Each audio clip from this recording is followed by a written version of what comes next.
Assalamualaikum warahmatullahi wabarakatuh.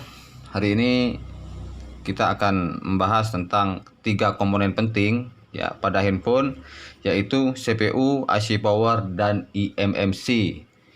Ketiga komponen ini bisa membuat handphone mati total. Jadi ketiga komponen ini wajib normal, wajib ada, dan wajib diperhatikan ya. Dan pembahasan ini adalah pembahasan yang sederhana dan ringkas. Jadi tonton video ini sampai habis agar kalian mudah memahami ya, jangan diloncat-loncat. Oke, yang pertama adalah tugas masing-masing dari komponen ini, yaitu yang pertama IC power. IC power ini berguna untuk mensuplai daya, mensuplai seluruh tegangan kepada seluruh komponen pada HP ya, eMMC, CPU, kamera, touch LCD, audio, PA, RF, dan semua komponen IC, komponen UI interface ya, UI interface seperti LCD, touchscreen, seperti speaker ya, dan seluruh komponen IC ya, Bluetooth, GPS, WiFi, cas, RF, PA, IC audio, dan IC lainnya. Semua distribusi tegangan itu disuplai oleh IC power. CPU pun sama, juga disuplai oleh IC power, dan eMMC juga disuplai oleh IC power. Sedangkan tugas CPU adalah mengeksekusi atau memerintahkan ya, atau menyuruh atau menerima data ya dari seluruh komponen ini. Jadi touchscreen ketika kita sentuh mengirim data ke CPU, menerima data, diproses ya.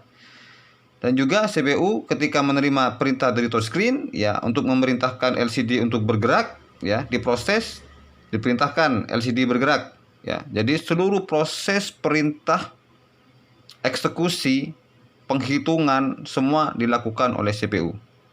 Seluruh, tidak ada komponen HP yang tidak diperintah oleh CPU. Ya, semua diperintah oleh CPU, termasuk backlight, termasuk suara yang keluar atau suara yang masuk, mic ya, mikrofon atau speaker, itu semua diperintah oleh CPU, walaupun melalui IC audio ya. Jadi IC audio memerintahkan speaker, IC audio diperintahkan oleh CPU. Jadi perintah pertama itu dilaksanakan oleh CPU. Oke. Ini adalah komandan ya, komandan pada handphone ya. Dan eMMC ya, ini saya bagi dua, ada flash dan ada RAM. Ini bertugas untuk menyimpan data atau memberikan data. Oke. CPU memberikan data ke eMMC, disimpan ya.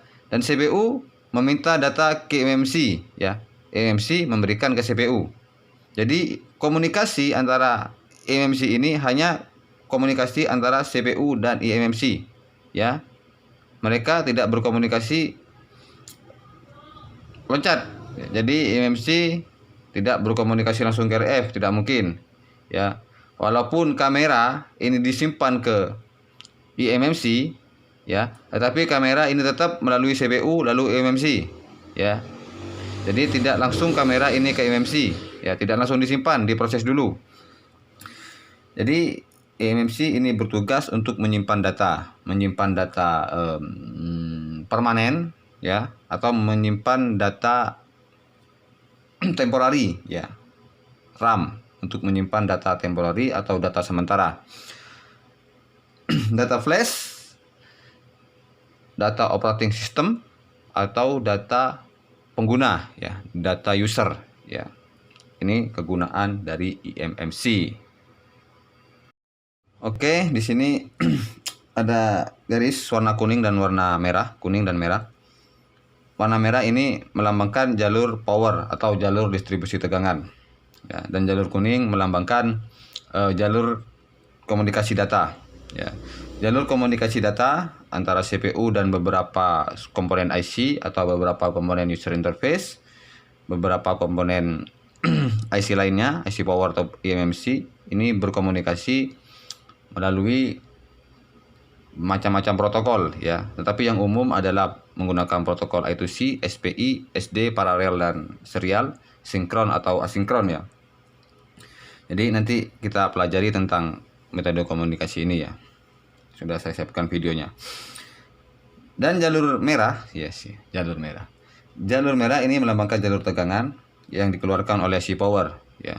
Tetapi IC power ini tidak moro-moro mengeluarkan tegangan, semua diperintah oleh CPU ya.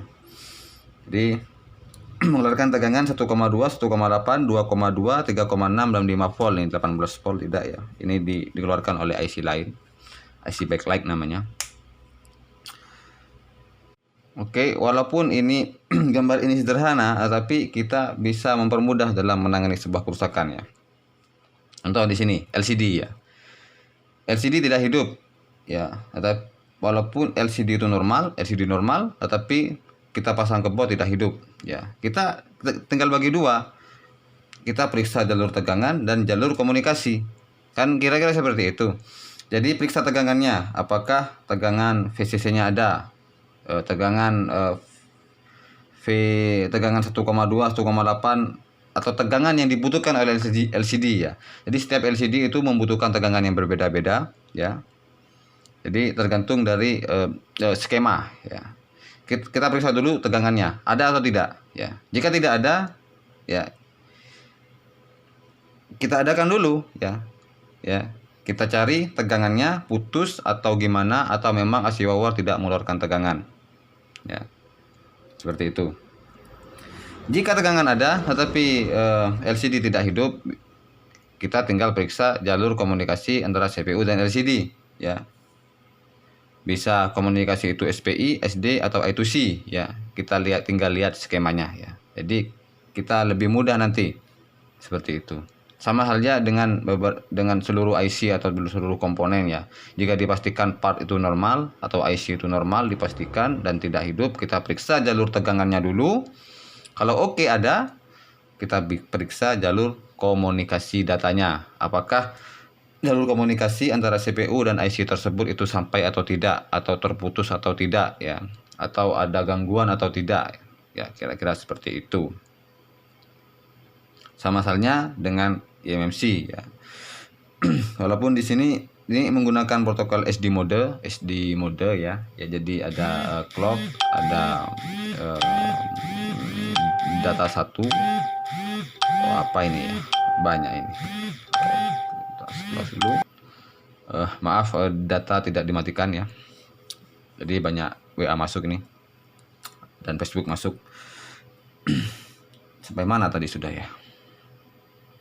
Oh, oke, eMMC ini menggunakan protokol SD ya, atau menggunakan protokol hampir sama dengan protokol ketika kita mengakses memory card, mengakses micro SD ya, sama menggunakan protokol SD protokol.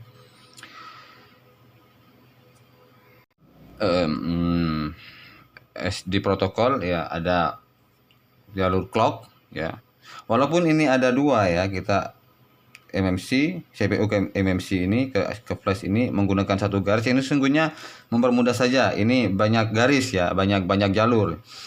Ada jalur clock, ada jalur CMD, ada jalur data 1 sampai data 0 sampai data 7 ya. Data 7 clock, CMD. Ada 9 jalur komunikasi data. Ya. Dan untuk powernya ada VCC dan VCCQ ya.